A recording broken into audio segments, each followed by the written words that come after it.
పెడదాం. రవికిరణ్ గారు, ఇవాళ ఇప్పటికే దావోస్లో పూర్తిగా సమావేశాలన్నీ ముగిశాయి. ముఖ్యమంత్రి గారు, లోకేష్ గారు, మిగతా అధికారులంతా కూడా రాబోతూ ఉన్నారు.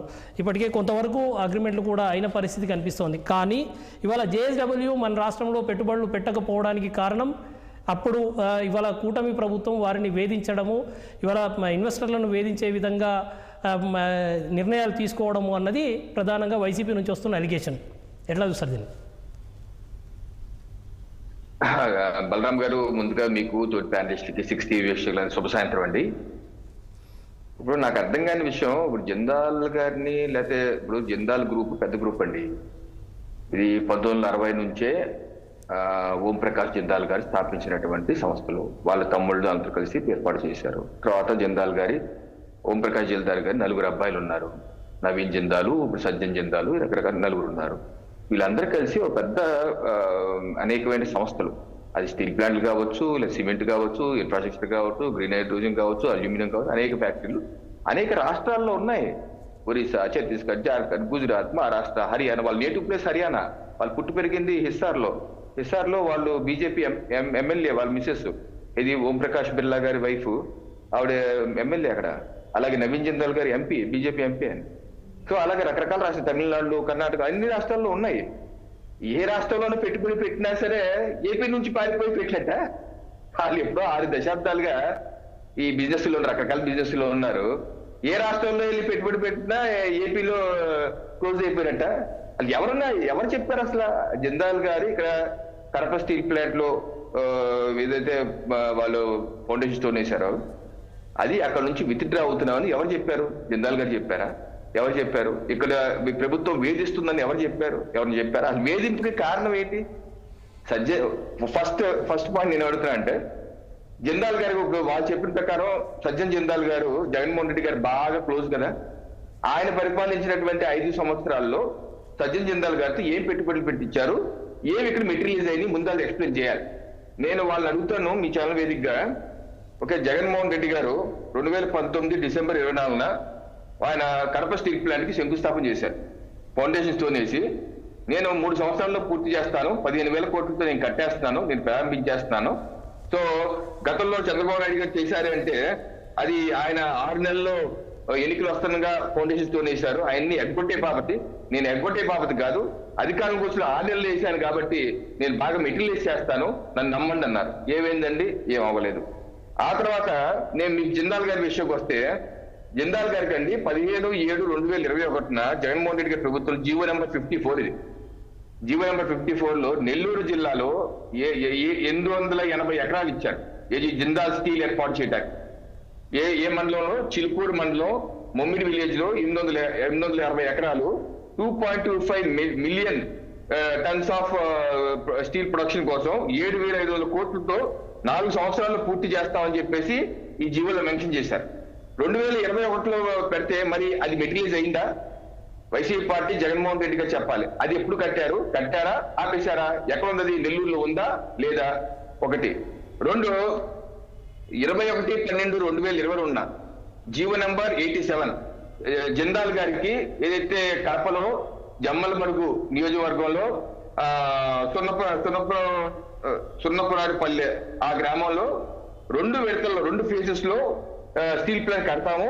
ఫేజ్ 1, ఫేజ్ 2 అన్నారు. ఫేజ్ 1 ఏమో 1 MTPA, ఫేజ్ 2 అది కూడా 1 MTPA. దీనికి సంబంధించి మొత్తం 4,000 ఎకరాలు కావాలని చెప్పి అన్నారు. ఓకే, దీనికి సంబంధించి భూమి పూజ ఎప్పుడు చేశారు జగన్? మళ్ళీ చెల్లికి పెళ్లి మళ్ళీ అన్నట్టుగా 16/2/2023 సజ్జన్ జిందాల్ గారితో మళ్ళీ భూమి పూజ చేశారు.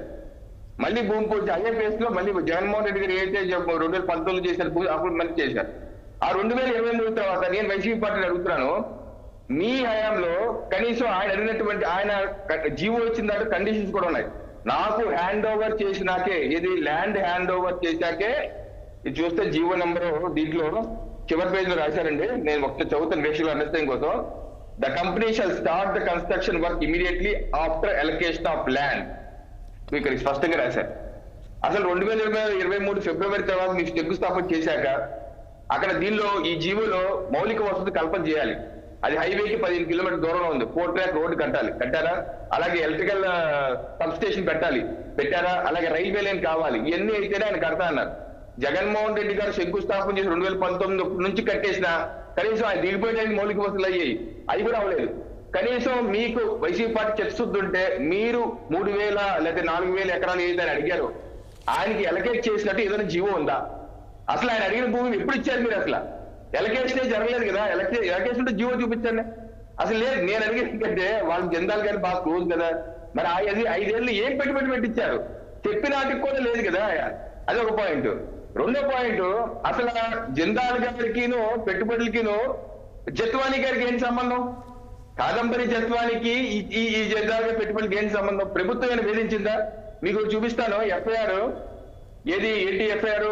కుక్కల విద్యాసాగర్ గారు జత్వానీ గారి మీద 2/2/2024 ఇబ్రహీంపట్నం పోలీస్ స్టేషన్ లో ఆయన పెట్టిన కేసు ఏంటి? జత్వానీ గారు చీట్ చేశారు నన్ను చెప్పేసి పోలీస్ డాక్యుమెంట్ చేశారు కేసు. ఆ తర్వాత ఆవిడ 13/9/2024 అదే ఇబ్రహీంపట్నంకి వచ్చి నా మీద ఏదైతే తప్పుడు కేసులు పెట్టారని చెప్పి ఎవరి మీద ఇచ్చిన కంప్లైంట్? కుక్కల విద్యాసాగర్ మీద ఇచ్చిన కేసు కంప్లైంట్.